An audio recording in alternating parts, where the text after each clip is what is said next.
16장은요, 7인이 나왔었고, 7나팔이 나왔었고, 7호리병, 이제 7호리병 마지막 차례입니다. 그래서 이제 계시록에서는 대환란에 대한 묘사가 1장부터 22장까지 그냥 시간 순으로 쭉 기록된 것이 아니라 대환란에 대한 묘사가 한 번 툭 지나가고 다시 또 한 번 지나가고 또 다시 또 한 번 지나가고 다시 또 한 번 지나가고 4번에 반복해 지나갑니다. 그러니까 처음부터 끝까지 시간 순으로만 이해하게 되면 풀리지 않는 거죠. 나팔에서 나왔던 내용이 비슷하게 나옵니다. 근데 왜 이렇게 반복하냐면은 같은 시대를 조명하면서도 재앙의 종류와 또 하나님께서 역사하시는 그 의미의 관점이, 그러니까 그 포인트들이 서로 다르단 말입니다. 그 모든 것들을 자세히 알려주시는 거죠. 마치 사복음서가 예수님의 생애를 이 사도가 똑같이 기록했지만 서로 다른 게 아니라 같은 걸 기록했을 거 아니에요. 하지만 그 가운데 묘사하는 정도가 조금씩 다르죠. 그것은 주님께서 각 복음서를 통해서 보여주시고자 하는 포인트를 좀 더 관점에 다르게 다양하게 보여주시는 거란 말입니다. 대환란도 마찬가지란 말입니다. 자, 오늘은 7 호리병, 개혁성경에는 7 대접이라고 그러는데 대접하고 호리병이 좀 다르죠. 그러니까 이거는 이제 누가 보더라도 원어로 보나 영어로 보나 호리병을 말하는 거거든요. 자, 7 호리병입니다. 호리병 하나씩 쏟을 때마다 이제 엄청난 재앙들이 나옵니다. 봅니다. 또 내가 성전에서 나오는 큰 음성을 들었는데 7 천사에게 말하기를 가서 하나님이 진노의 7 호리병을 땅을 쏟으라고 하시더라. 그러므로 첫째가 가서 자기 호리병을 땅을 쏟으니 그 짐승의 표를 가진 자들과 그의 형상에 경배한 자들 위에 악취가 나는 심한 헌대가 생기더라. 둘째 천사가 자기 호리병을 바다에 쏟으니 바다가 죽은 자의 피같이 되어 모든 살아있는 혼들이 바다에서 죽더라. 셋째 천사가 자기 호리병을 강들과 물의 원천들을 쏟으니 그것들이 피가 되더라. 또 내가 들으니 물의 천사가 말하기를 오 주여, 주는 지금도 계시고 전에도 계셨고 앞으로도 계실 의로우신 분이시니 주께서 이렇게 심판하셨나이다. 그들이 성도들과 선지자들의 피를 흘렸으므로 주께서 그들에게 피를 주어 마시게 하신 것이 그들에게는 마땅하니이다라고 하더라. 또 내가 들으니 제단에서 다른 소리가 나서 말하기를 그러나 하나이다. 전능하신 주 하나님, 주의 심판들은 참되시며 의로우시니이다 라고 하더라. 7절까지 읽었죠. 첫 번째, 두 번째, 세 번째, 이 세 천사가 세 호리병을 쏟는 장면이 7절까지 내용입니다. 보게 되면 내용 자체는 간단해요. 이 호리병은 진노의 호리병이라고 1절에서 말씀하고 있고요. 2절에 보니까 첫째 호리병을 쏟으니까 짐승의 표를 가진 자들의 위에 심한 헌대라고 말하죠. 그러니까 이제 엄청난 악성 피부병인 거예요. 욕창 같은 거죠. 구약에 있는 상황에서 율법에 있는 상황에서 연결시킨다면 문둥병 같은 겁니다. 그런 것들이 막 나타나요. 근데 보세요. 짐승의 표를 받은 자, 그러니까 짐승에게 경배한 자, 형상에 경배한 자. 우리 13장에서 짐승의 표 받잖아요. 짐승의 표 받는 이유가 뭐죠? 목적이 뭐죠? 짐승의 표를 받지 않으면은 상거래를 못하니까 죽겠단 말입니다. 그러니까 살려고 받은 거죠. 살려고 받았어요. 그런데 짐승의 표를 받고 보니까 이렇게 끔찍한 이 질병들이 생기는 겁니다. 이거 보면 사람들이 받겠어요? 안 받겠어요? 안 받지 않을까요? 지금도 백신 맞으면 후유증 때문에 누군가는 백신 맞아서 죽었다, 누구는 안 맞아서 죽었다 많은 말을 하는데 만약에 백신 맞은 사람들이 대부분 죽었다면 누가 맞겠어요? 그렇잖아요. 어떤 신약이 발표됐는데 그 신약이 대부분의 사람들에게 부작용이 나온다면 누가 그거를 맞겠어요? 여기서 짐승의 표가 무엇인지 정확하게 말할 수 없다 그랬죠. 13장을 설명드릴 때 그 자체에 대해서는 우리가 지금 명확하게 말할 수 없다 그랬습니다. 하지만 그것이 무엇이든지 간에 이건 단순하게 어떤 뭐 바코드를 심는다든지 베르칩을 심는다든지 주사를 맞는다든지 이런 차원이 아니라 짐승의 형상에게 경배하면서 무엇인가를 받는 거란 얘기입니다. 어떤 이 외적인 도구로 받는 것이 아니라 짐승의 형상에 경배하는 개념으로 받는 거기 때문에 오늘날은 지금 짐승의 표가 없어야 지금 2절에서도 이 짐승의 표를 가진 자들과 그의 형상에 경배한 자들 위해 연결해서 설명하지 않습니까? 어쨌든 이것이 무엇이든지 간에요. 대환란 때 펼쳐질 특별한 표가 될 텐데 이 표를 받게 되면은 이런 엄청난 문둥병 같은 이런 병에 걸린단 말이죠. 누가 맞겠어요? 그걸 보고. 그러니까 16장 2절의 이 장면은 환난 끝장면입니다. 환난 끝장면. 그러니까 짐승의 표를 받자마자 이렇게 심한 혼대가 생기면 누가 짐승의 표를 받겠냐고요. 처음에는 안 그런 거죠. 그러니까 후 3년 반 시작과 더불어서 짐승이 이제 본격적으로 등장해서 짐승의 표를 조금씩 강요해 나가기 시작할 텐데, 그러면서 이제 3년 정도가 흐르는 겁니다. 많은 사람들이 짐승의 표를 받았겠죠. 짐승의 표를 받지 않는다고 순교당한 사람들도 많이 생겼겠죠. 그러는 사이에 지금 환란의 끄트머리, 그러니까 환란의 끝, 그러니까 재림 직전이란 것이 한 달 전일지 2달 전일지 6개월 전일지 모르겠습니다만은 어쨌든 좀 전입니다. 환란 전, 아까 이제 재림 전 상황을 보여주는 거예요.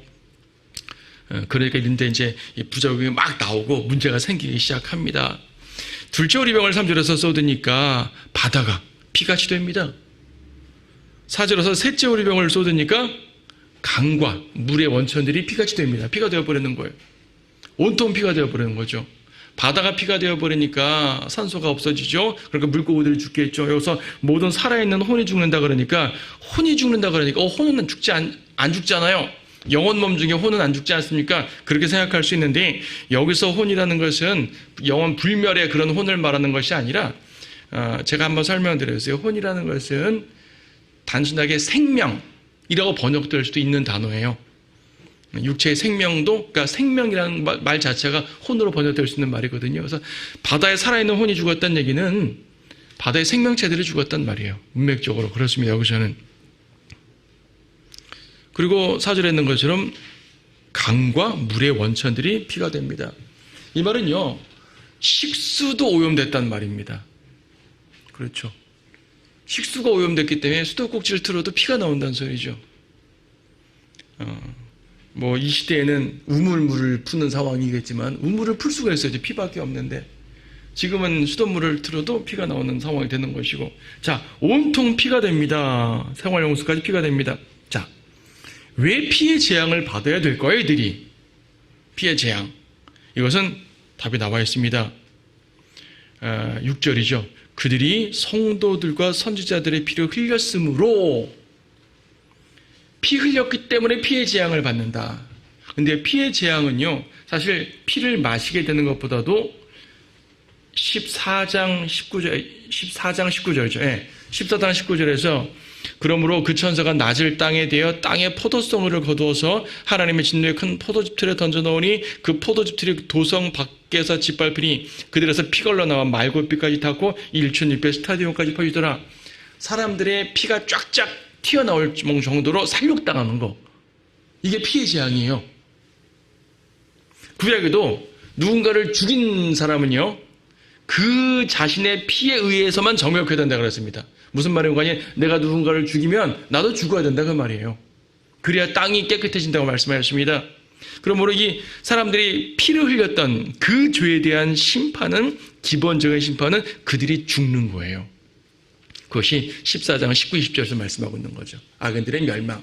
그런데 16장 4절에서는 그들이 앞으로 죽어서 피 흘리는 것도 피의 재앙이지만 살아있는 동안에도 피의 재앙을 주님께서 주셔야 되겠다는 얘기죠. 그들이 너무나 악하게 행했기 때문에. 그것이 바로 피를 먹지 않으면 안 되는 상황을 만들어 버리는 것입니다. 먹지 못하게 만드는 것이죠. 이것은 모세 때 일어났던 일이죠. 출애굽기에서 나일강의 피로 변했던 일이 있었습니다. 그래서 이제 출애굽 때의 그런 모든 그 재앙과 하나님의 역사들은 대환란의 예표다라는 것도 전에 한번 설명드린 바가 있죠. 지금 5절과 7절을 연관해서 보세요. 5절에서요, 땅에 있는 물의 천사가 말하는 것은, 오 주여, 주는 지금도 계시고 전에도 계셨고 앞으로도 계실, 이거 어디서 많이 들어본 말 같지 않습니까? 전에도 계시고 지금도 계시고 영원히 계실. 그럼 그 다음 나오는 말이 뭐여야 되죠? 지금도 계시고 전에도 계시고 앞으로도 계실 전능하신 주 하나님이란 말이 자연스럽게 나오게 되어 있어요. 4장 5장에서 하늘의 네 생물들이 그렇게 외칩니다. 거룩 하면서 전에도 계시고 지금도 계시고 영원히 계신 전능하신 주 하나님이여가 나오게 되는데 5절에서는 앞으로 계실 다음에 의로우신 분을 말했고요. 대신 7절에서 하늘 제단에서 소리가 납니다. 그러나이다 전능하신 주 하나님. 그러니까 5절과 7절은 연결해가지고 그 기본 찬양의 메시지를 전하는 거예요. 어제도 계시고 오늘도 계시고 영원히 계실 전능하신 주 하나님. 근데 앞에서는 영원성을 말씀하셨고 전능하심에 대해서는 7절에서 말했네요. 그리고 그 동일한 메시지에서는 무엇을 말씀하냐면은 의로우신 분이란 말을 하고 있고요. 주께서 심판하셨단 말을 합니다. 5절도 의와 심판, 7절도요. 주의 심판들은 참되시며 의로우시니이다. 자, 하나님을 찬양하면서 바로 이런 걸 찬양하는 거예요. 어제도 계시고 오늘도 계시고 영원히 계신다는 말은 하나님의 영원성이죠. 영원하심, 전능하시다는 거 하나님의 전능성이죠. 전능하심, 그리고 심판주 하나님, 의로우심, 공의의 하나님. 그렇죠. 사실은 사랑의 하나님과 구속의 하나님도 들어와야 되는데 지금 여기서는 사랑과 구속이 나오는 장면이 아니에요. 심판의 장면이죠. 여러분이 이 자리에 있지 않다는 것이 얼마나 감사한지 몰라요. 여러분 정말 감사해야 됩니다. 지금 구원받은 여러분들은 어떠한 짓을 해도 여기 남지 않습니다. 남을 수가 없어요. 그 전에 휴거되니까 올라가니까 부름 받습니다. 땅에 남겨진 자들에 대해서. 그러니까 여기에는 구속보다도 심판, 그렇죠. 사랑보다도 공의만 강조하고 있는 것을 봅니다. 어쨌든 하나님을 찬양할 때 우리는 하나님의 이런 성품들을 찬양하게 됩니다. 자, 8절부터 봅니다. 넷째 천사가 자기 호리병을 해에 쏘더니 해에게 불로 사람을 태우는 권세가 주어지더라. 그리하여 큰 열기로 사람들을 태우니 그들이 이러한 재앙의 권세를 가진 하나님의 이름을 모독하더라. 그들이 회개하지 아니하고 그분께 영광을 돌리지 아니하니라. 다섯째 천사가 자기 호리병을 짐승의 자리에 쏘더니 그의 왕국이 흑암에 쌓이며 그들의 고통으로 인하여 자기 혀를 깨물고 자신들의 고통과 헌대로 인하여 하늘에 계신 하나님을 모독하되 자기들의 행위는 회개치 아니하더라. 네 번째, 다섯 번째 호리병에 대한 내용입니다. 8절에 넷째 호리병, 넷째 천사가 이제 쏟는 네 번째 호리병. 해의 열기가 사람을 태운답니다. 해가 얼마나 뜨겁습니까? 여러분 지금도요.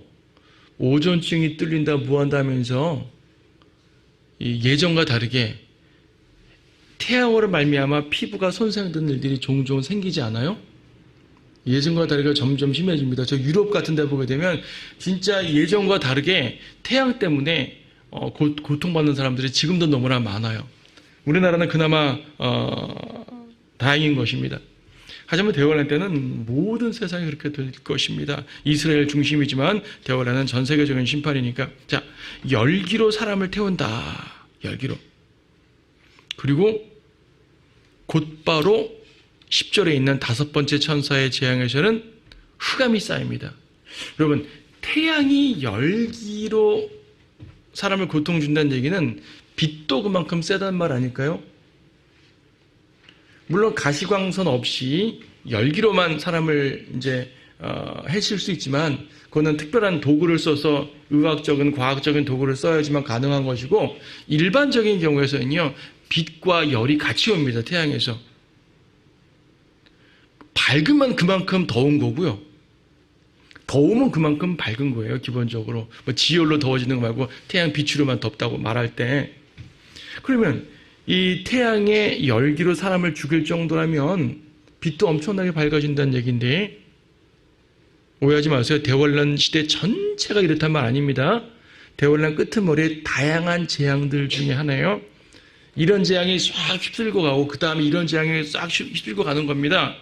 이제 바다와 이 강의 피가 쫙 휩쓸고 가고 그 다음에 해가 불로써 사람들을 죽이는 일이 휩쓸고 가고 그 다음에 어둠이 휩쓸고 가고 이렇게 되는 거예요. 한번 태양이 열기로 쐈다고 7년 내내 열기로 쏘게 되면 아무도 살아남지 못하는 거죠. 그렇죠? 환란 때 다양한 것은 마치 모세가 출애굽 때 10가지 재앙을 할 때 나일강에 피로 물든 것이 계속 그런 게 아니잖아요. 그래서 재앙이 바뀌어갔단 말입니다. 자, 그런 거예요. 자, 극적인 반전 아닙니까? 극적인 반전. 열기로 태우더니 갑자기 흑암이 되어버렸어요. 강렬한 빛이 갑자기 사라져버리는 겁니다. 여기서 흑암이 됐단 말은요, 태양만 흑암이 됐단 말이 아니에요. 태양이 흑암되면 사람들이 전기를 킬 거 아니겠습니까? 온 세상이 흑암이 됐다는 얘기는 전기도 나가버렸다는 얘기입니다. 모든 것이 망가졌다는 얘기입니다. 안 되는 거예요. 태양도 빛을 잃고 전기도 사라질 것이고, 마치 이집트에서 캄캄한 흑암에 3일 동안 모든 사람들을 엄습했던 것처럼 대환란 때도 일정 기간 동안 그렇게 될 것입니다.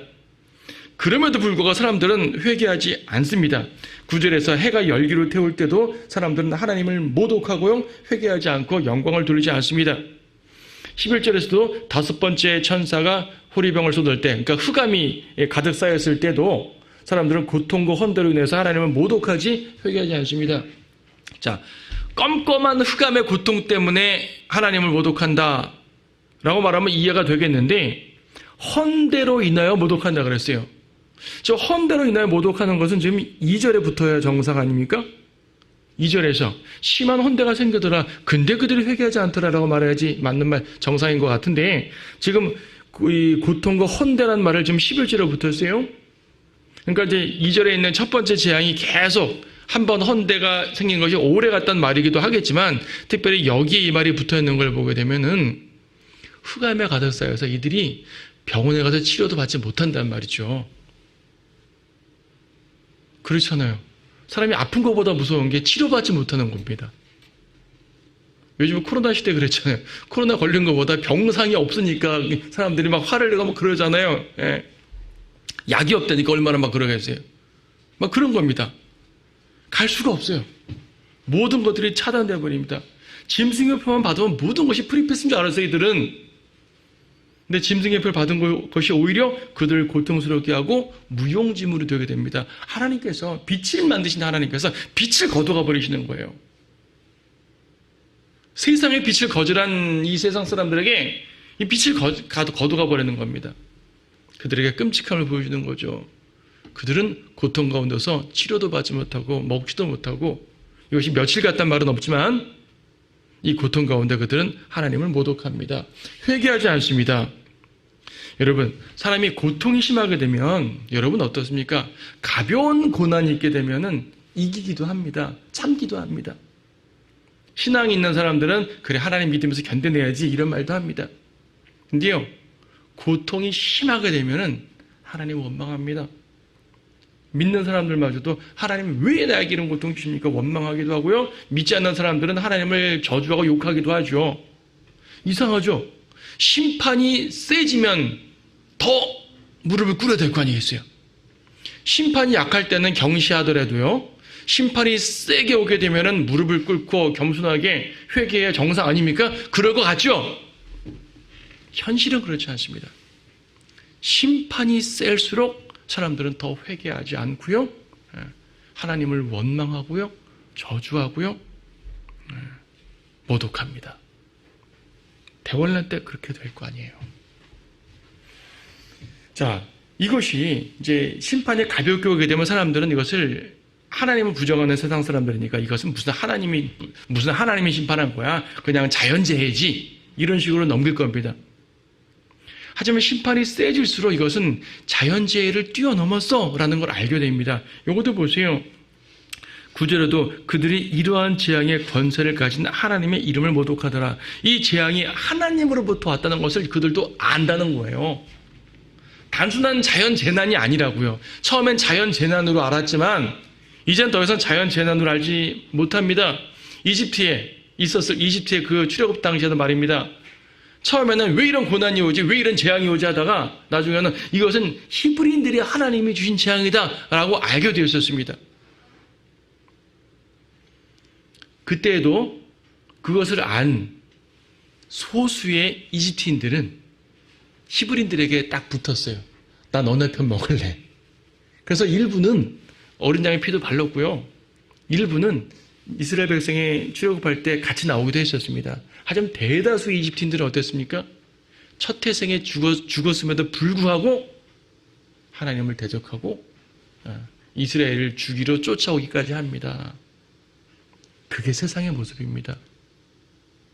하나님이 주신 재앙임을 깨달은 상태에서도 하나님을 모독하는 것, 이게 대환란 때의 모습이고 오늘날도 세상에서 이러한 모습들이 종종 일어나는 것을 봅니다. 얼마나 악한 모습입니까? 죄인들은요, 심판의 내용만 봅니다. 심판의 내용. 왜 나는 이렇게 고통받아야 돼? 고통의 내용만 봅니다. 하지만 경건한 그리스도인들은 심판의 내용이 아니라 심판의 원인을 봅니다. 왜 이것이 왔을까? 내가 뭘 잘못했나? 혹은 하나님께서 나를 연단시키려는 어떤 시련인가? 그렇죠. 원인을 보고 내가 죄를 져서 징계하는 거라면 무릎을 꿇게 되는 것이죠. 내가 죄를 짓지 않았는데도 어떤 고난받는 거라면 주님이 연단이구나 하고 주님을 굳게 의지하면 나가면 되는 것이고요. 심판의 원인을 살펴야 됩니다. 심판의 내용만 보고 불평하면 안 된다는 것이죠. 그건 세상 주인들이나 하는 짓입니다. 자, 넘어갑니다. 12절. 여섯째 천사가 자기 호리병을 큰 강 유프라테스에 쏟으니 강물이 말라버려서 동방의 왕들의 길이 예비되더라. 또 내가 보니 개구리 같은 더러운 새 영이 용의 입과 짐승의 입과 거짓 선지자의 입에서 나오는데 그들은 기적들을 행하는 마귀들의 영들이라. 그 영들은 이 땅과 온 세상의 왕들에게로 가서 전능하신 하나님의 위대한 날에 전쟁을 위하여 그 왕들을 모으더라. 보라, 내가 도둑같이 오리니 깨어있어 자기 옷을 지켜서 벗은 채로 다니지 아니하고 사람들에게 자기 수치를 보이지 않는 자는 복이 있도다. 그가 그들을 히브리어로 아마겟돈이라고 하는 것으로 모으더라. 자, 아마겟돈 나왔습니다. 아마겟돈 전쟁이에요. 근데 지금 16장에 보게 되면 아직 전쟁은 일어나지 않습니다. 전쟁을 위해서 왕들을 모으는 거죠. 여섯 번째 천사가 여섯 번째 호리병을 쏟으니까 전쟁을 위해서 사람들이, 왕국들이 모여지는 일이 벌어지는 것입니다. 실제적인 전쟁은 언제 벌어집니까? 19장에서 벌어지게 됩니다. 19장에서 벌어지고 거기서는 이제 모여지는 것을 말합니다. 유프라테스에 쏟았다 그래요. 유사한 내용이 앞에도 나오죠. 유프라테스에 쏟았다. 9장에서죠. 9장 14절에서 여기도 여섯째 천사가 나팔을 불려온 나팔 재앙입니다. 여섯째 나팔 상황이었는데 14절에서 큰 강 유프라테스에 결박하여 놓은 네 천사를 풀어주라. 같은 유프라테스가 나왔어요. 자, 결박한 천사를 풀어주란 말은 활동하지 못하게 붙잡고 있다가 이제 활동해 하고 이제 풀어주는 걸 말하는 것이고, 16장에서 이 유프라테스 강을 마르게 해서 동방의 왕들의 길을 예비했단 말은 이제 드디어 재앙이 시작됐단 말이기 때문에 지금 두 묘사가 비슷한 거예요. 9장에서의 모습과 9장 14절에서의 그 재앙과 16장 10절에서의 재앙이 12절에서의 재앙이 지금 유사해요. 유사한데 똑같다고 말할 수도 있고 아니라고도 말할 수 있어요. 똑같다고 말하게 되면 지금 계시록 9장 14절 이하에 나와 있는 이 내용이 아마겟돈 전쟁을 말해요. 기병대의 수가 2억이라고 그러고, 그렇죠. 이 기병대는 말처럼 생겼는데 유황으로 된 흉배, 불과 유황으로 된 흉배, 그리고 사자의 머리 같고, 그렇죠. 불과 유황과 연기와 유황으로 사람들의 3분의 1을 죽이고 전과 같은 뱀 같은 꼬리가 있고, 자, 이런 내용들을 쭉 말하는데 이것을 아마겟돈 전쟁이라고 말하게 되면 16절에 있는 기병대의 수는 2억이니라고 할 때 동방에서 오는 왕들의 군대가 2억이다라고 말하는 것이죠. 그러니까 아마겟돈 전쟁에 오는 군대가 2억이다라고 말할 수가 있겠죠. 같은 전쟁으로 보게 되면. 근데 제가 9장 설명할 때 말씀드렸었어요. 이거는 같은 전쟁이 아닌 것 같다고 말씀드렸었어요. 왜냐하면 지금 16장에서 내용도 아직은 전쟁이 아니라 전쟁으로 모으는 장면이고, 그런데 9장에서는 전쟁 자체를 말하는 것이고, 이 전쟁은 초자연적인 존재들이 지금 전쟁을 치르고 있습니다. 그리고 이때에도 20절, 21절 보게 되면 재앙으로 죽지 않은 자들이 회개하지 않는다 그랬어요.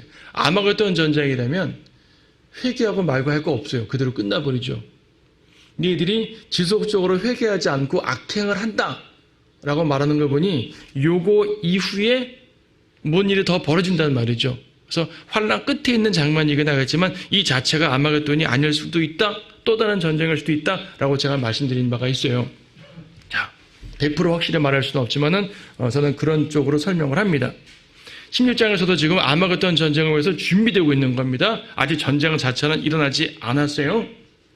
근데 가만 보세요. 이 모은다는 것이 중요합니다. 모은다는 것. 가만 보게 되면요. 상황이 어떠냐면 13절에서 개구리 같은 영이 용의 입과 짐승의 입과 거짓 선지자. 자, 용, 짐승, 거짓 선지자. 이 셋은 사탄의 삼위일체 같다고 사탄의 삼위일체로 설명할 수 있다 그랬죠. 사탄의 삼중적 존재인 겁니다. 용은 사탄 자체를 말하고 짐승은 적그리스도를 말하는 것이고 저 사탄의 영을 받은 적그리스도겠죠. 그리고 거짓 선지자도 역시 사탄의 영을 받아가지고 짐승을 높이는 그러한 삼중적인 역할을 하는 그런 사탄의 모습들이에요. 사탄의 삼중적 모습들이에요. 그런데 그 새 입에서 뭐가 나오냐면 더러운 개구리 같은 영이 나온다고 그랬습니다. 자, 개구리가 뭐냐? 억지로 살필 필요 없어요. 개구리가 뭔지, 개구리가 상징하는 바가 뭔지 이걸 가지고 억지로 해석을 해가지고 이상한 교리 만들지 마세요. 그냥 더러운 영이 나온 거예요. 개구리 같은 더러운 영이 나온 거예요. 근데 그 영이 하는 역할이 중요해요. 역할이 뭐냐면 14절에 있는 것처럼 기적들을 행하는 마귀들의 영인데 이걸 기적들을 행하면서 온 세상에게 무엇을 요구하냐면 전쟁하러 모이자 이걸 말하는 거예요. 여러분 아무리 사람들에게 이제 왕들이 유엔이나 이런 기구에서 전쟁하자 하면 다들 그냥 전쟁하자 하고 도장 찍습니까? 아닙니다. 1차대든 2차대든 전쟁할 때도 그들은 전쟁을 하기까지 상당한 고민을 많이 해요. 쉽게 전쟁 결정하는 거 아닙니다. 우리나라 6.25 전쟁 때 유엔군이 온 것도 쉽게 결정한 것이 아니에요. 우리나라로 지금 파병하는 거 쉽게 결정하지 못합니다. 세상의 어떤 전쟁도 쉽게 결정하지 못해요. 특히 여러 나라들이 연합해서 하는 연합전쟁이라는 얘기는 절대 쉽게 결정하지 못해요. 그래서 다들 전쟁하기 꺼려해서 이제 결정하지 못하는 상황입니다. 이때 개구리 같은 영이 이 용과 짐승과 거짓 선지자의 입에서 나온 개구리 같은 용이 사람들에게 역사합니다. 기적들을 행하면서 우리는 전쟁하러 가야 돼. 이 전쟁의 이유가 뭔지 아십니까? 이 전쟁은 하늘로부터 오는 어떤 공포의 대왕이 올 텐데 그를 막아 싸우는 전쟁을 해야 됩니다. 지금 신이라는 존재가 우리 인간의 땅을 괴롭히고 있어요. 우리는 그걸 막아야 됩니다. 뭐 이런 식으로 설득을 할 겁니다. 적그리스도는 하나님의 오심을 대적하는 거니까. 하나님의 아들이 오심을 대적하는 거니까. 아마겟돈 전쟁이 뭐예요? 19장에 보면은 아마겟돈 전쟁은 하늘로부터 내려오시는 예수 그리스도와 그분의 군사를 막아 싸우는 전쟁이 아마겟돈 전쟁이에요. 그렇죠. 자기들끼리 싸운다고 모이는 게 아닙니다, 지금. 자기들끼리 싸운다고 모이는 것이 아니라 전능하신 하나님의 위대한 날의 전쟁. 아마겟돈 전쟁. 하나님의 관점으로 전능하신 하나님의 위대한 날의 전쟁인 거예요. 적그리스도와 인간들의 관점으로는 전능하신 하나님의 위대한 전쟁이 아닌 거죠. 저 하늘 독재자를 막는 전쟁이 되겠죠. 그들의 관점으로 말한다면. 그래서 모든 왕들을 미혹합니다. 지금도 보세요. 온 세상이 인본주의 연합이 되잖아요. 여러분 뉴에이지란 말 아시죠? 뉴에이지가 뭐예요? 뉴에이지를 많은 말로 설명할 수 있는데 뉴에이지를 한마디로 말하면 평화로운 세상이에요. 전쟁 없는. 근데 하나 더 있어요. 그리스도를 배제한 평화입니다. 여러분 뉴에이지를 말하는 모든 문학, 예술, 음악, 영화 다 보세요. 다 평화를 말해요. 메시지는 다 평화예요. 근데 거기 뭐가 빠지냐면은 그리스도를 쏙 빼먹어요. 그리스도를 빼버리고 거기에 인간이 그 자리에 딱 앉고 심지어 사탄이 그 자리에 딱 앉고 평화를 주장하는 것. 이게 뉴에이지입니다. 기독교의 하나님은 가라. 성경의 하나님은 가라. 우리 인간끼리 모이겠다. 이게 뉴에이지예요. 이 뉴에이지 사상에서 오늘날 수많은 대중예술, 클래식 예술이 막 나오는 겁니다. 정치, 경제, 사회 문화를 다 감쌌어요. 종교를 감쌌어요. 기독교를 감쌌어요. 지금 이런 모습들이 지금 대환란 때 펼쳐지게 돼서 그들이 직접적으로 하나님이 온다고, 하나님의 아들이 온다고 막자. 전쟁을 하는 겁니다. 그래서 모이는 겁니다. 자, 모이게 됩니다. 모인다는 거. 그래서 이제 유엔을 설득할 겁니다. 이 영들은 유엔을 설득해서 위협과 회유로 기적을 행하면서 전쟁을 참여하도록 유엔을 설득할 거예요. 근데 보게 되면 15절에서는 동방의 왕들의 길이 예배된다 그랬죠. 강물이 말라버려야지 동방의 왕들이 옵니까?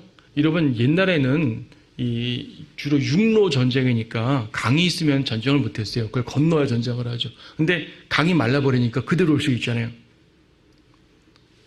동방에서 오는 군대들은 아마 주로 육군 같은 그런 사람들일 거예요. 지상 전투 병들이 올 겁니다. 2억이 될지 뭐 1억이 될지 모르겠어요.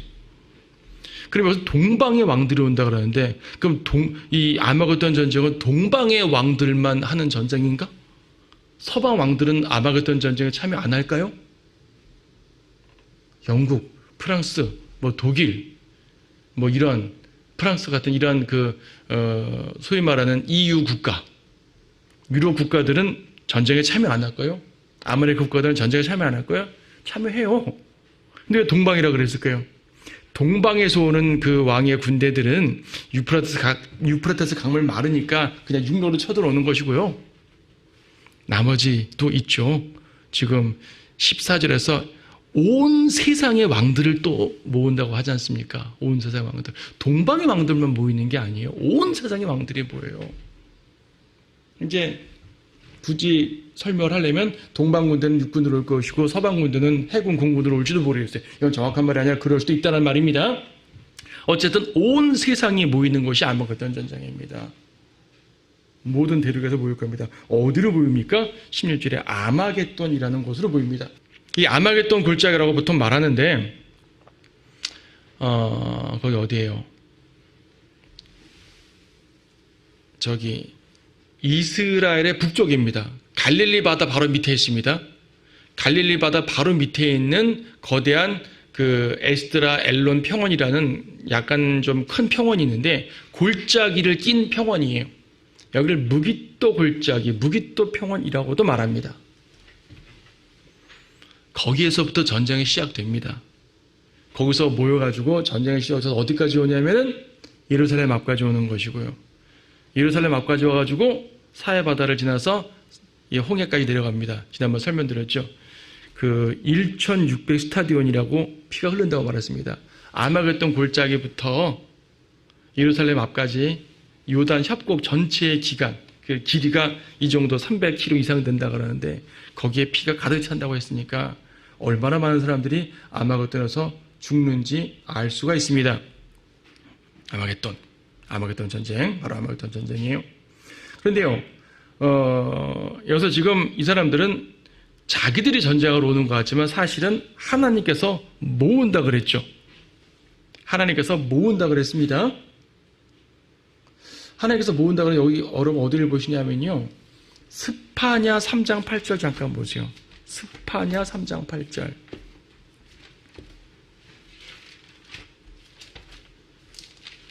소선에서 뒷부분이죠. 뒤에서 네 번째 책.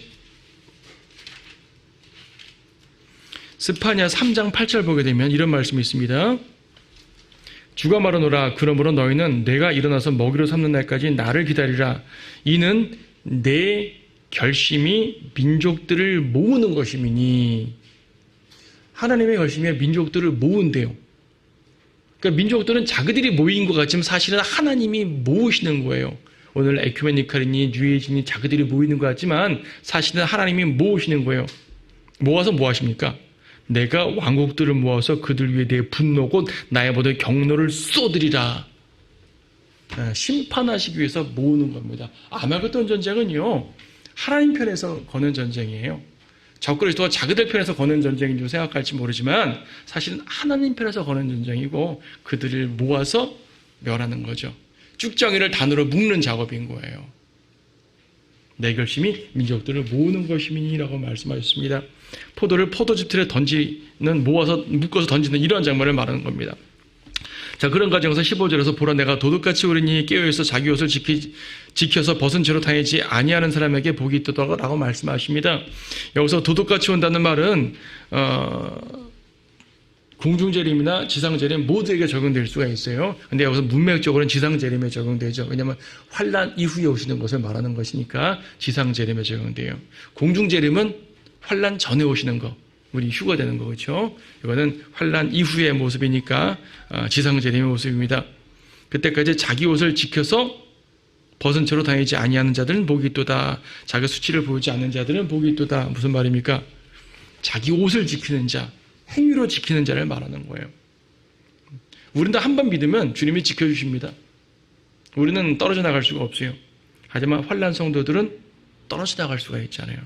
끝까지 견뎌야 되잖아요. 지켜야 됩니다. 그래서 환난 성도들. 하지만 그렇게 지키면 복이 있다고 말씀하는 거죠. 보겠습니다. 구원받습니다. 마지막 부분 17절부터 일곱째 천사가 자기의 호리병을 공중에 쏘더니 하늘의 성길에서 큰 음성이 보좌로부터 나와 말하기를 다 이루었다고 하니 음성들과 천둥들과 번개들이 있었고 또 큰 지진이 일어났는데 그 지진이 너무도 엄청나서 사람이 땅에 거주한 이래로 그처럼 강력하게 큰 지진은 일치가 없었더라.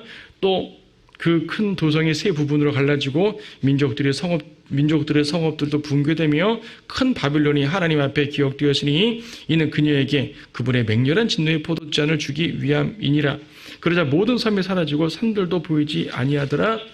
또 무게가 각기 한 달란트나 되는 큰 우박이 하늘로부터 사람들 위에 떨어졌는데 사람들은 그 우박의 재앙 때문에 하나님을 모독하니 이는 그 재앙이 심히 크기 때문이라. 자, 마지막 부분입니다.